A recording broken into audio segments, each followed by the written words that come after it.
Hello everybody, in this mystery box we have today's Half Price Books epic music video physical media haul. Let's look at it. Alright, let's uncap this thing. Ooh, yeah, it's not full. I spent 25 bucks, but we got some really interesting things, a lot of variety in this one. First thing about this is the box itself was free, and this is a banker's box. It's nice and sturdy, and you know, you go to the office store, what, 10 of these cost like 15 bucks or something? And at half price, they have these at the front door all the time. People bring their books in, and they leave the boxes, and you can accumulate really good boxes at home for your own things if you need them, especially for moving or storing paperwork or whatnot. So I haven't really spent money on banker's boxes in quite a long time. Of course, you want ones that are clean. Sometimes people leave some behind that are pretty grody, and you want one that's clean, obviously. This one was. So let's look real quick at what's in here. Let's start with the music. Today, Half Price actually cleared some stuff at $1 instead of $2 like they have been lately. I didn't buy anything for $2 except for one thing, and I'll show you why. So here we've got the great Hilary Hahn doing Bach violin concertos on Deutsche Grammophon. This is one I didn't have. I've got the majority of her CDs at this point. I mean, she's peerless, so obviously that's a no-brainer at $1. George Crumb, Ancient Voices of Children on Nonesuch. This is a real find at $1. This is just not something that you see every day, to say the least. And this is something I didn't have. I don't have any George Crumb. I think after Dave Hurwitz's recent talk about him, I kind of listened to a little bit of it. I'm like, you know what? I probably should get some. And this is kind of probably the most famous one he did. So I'm glad to have that in my collection. It's in perfect condition. Here's some Handel organ concertos, 2-disc set on Hyperion. It's in great shape, and it was $1. And let's see. So you've got the double case there. They're in impeccable condition. I'm not going to keep this. I don't really listen to organ concertos that much, but I feel like I can get a little bit for that. We got Vladimir Feltzman, the pianist with Michael Tilson Thomas and London Symphony, doing Prokofiev Piano Concertos 1 and 2 on CBS Masterworks. Very nice find for $1. Bernstein, Gershwin, Novacek, and De Rivera. These are duos for clarinet and piano. I don't know what the label is, but it's a very nice thing to find for $1. Some works in there I probably don't have. And Carl Nielsen Symphonies 1 and 6 with Herbert Blumstedt, San Francisco Symphony on London Decca. I think I have this one. I think I have the entire set of these, but I was thinking of selling this. And if I don't have this, this is definitely one I'm keeping at $1. That was a very fine cycle of Nielsen symphonies. Mitsuko Uchida doing Schubert piano sonatas, some famous ones, D 958 and 959 on Philips. That's a no-brainer at $1. Brahms Piano Concerto No. 2 with Ashkenazi and Haitink on London Decca. This is an old West German pressing. It has the smooth edge case on it. This is a polygram pressing. These sell on eBay, and I already own this, so that's one where I can make a little bit of my money back.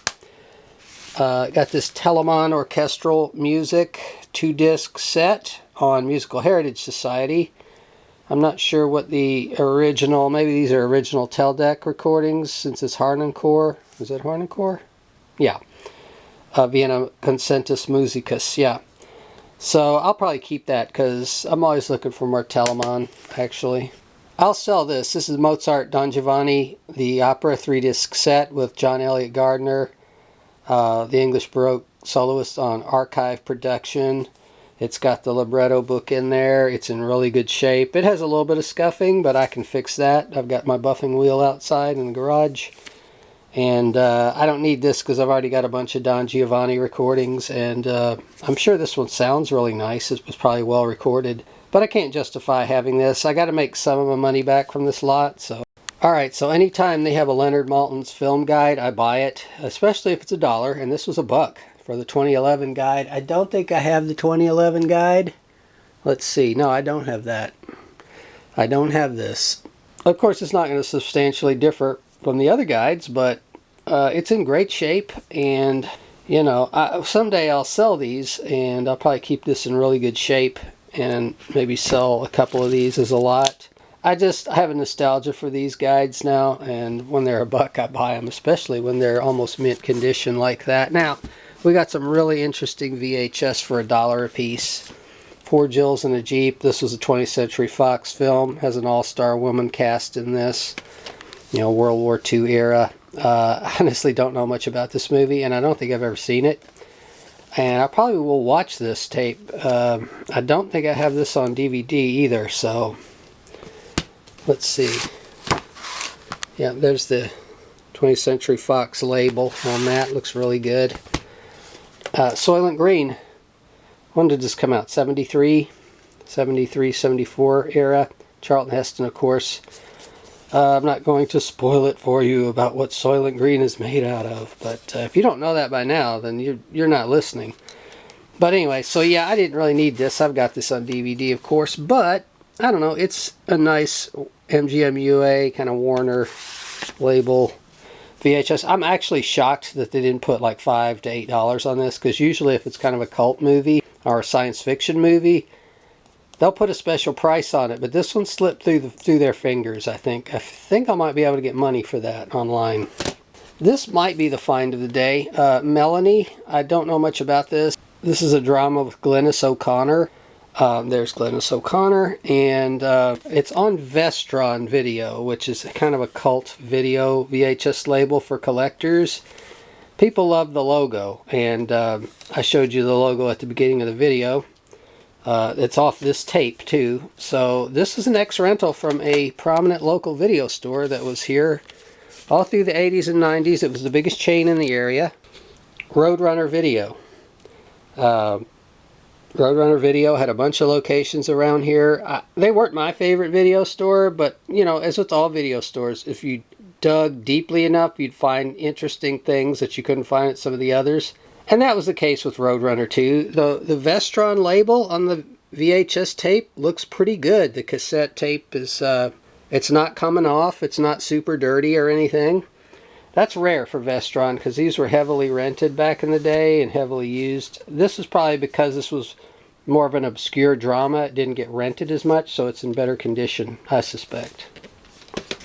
They marked down the 1991 edition of Screen World by John Willis, the 1991 Film Annual, volume 42 with 1,000 photographs. These are nice, just annual surveys of what was released that year. And this was marked down to $2. They had, I think, $10 on this, but marked it down to $2, so that's kind of cool. I always like to get Screen Worlds if I can get them cheap. If they're high, I don't buy them. Except in this case. This is the very first edition of Screen World from 1949. This is volume 1. This is the Daniel Bloom version. This is well before John Willis took it over. This is in impeccable condition for the first edition of Screen World, and I've been watching this for a long time. This was $10, and they weren't marking it down, and I was getting worried because someone had bought a bunch of Screen Worlds up there the other day, and that made me think, uh-oh, you know, I've missed a lot of opportunities at half price by hesitating.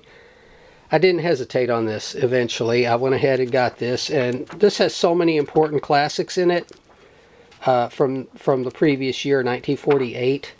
Just so many masterworks of Hollywood made that year, and they're all in here. I've seen so many of them. This edition, this copy, is in such great shape. It looks almost new. I don't know if it ever had a dust jacket. The edges are sharp, even on the cloth cover. Look at that. That's just, you just don't find things like this in this condition. And they're justified in charging $10 for that. I'm not complaining. That's it. That's our big haul today. All of that with my discount was $25. And now this is the part where I do that thing that every other YouTuber does that annoys the crap out of you. I say like and subscribe to the channel if you like physical media haul content.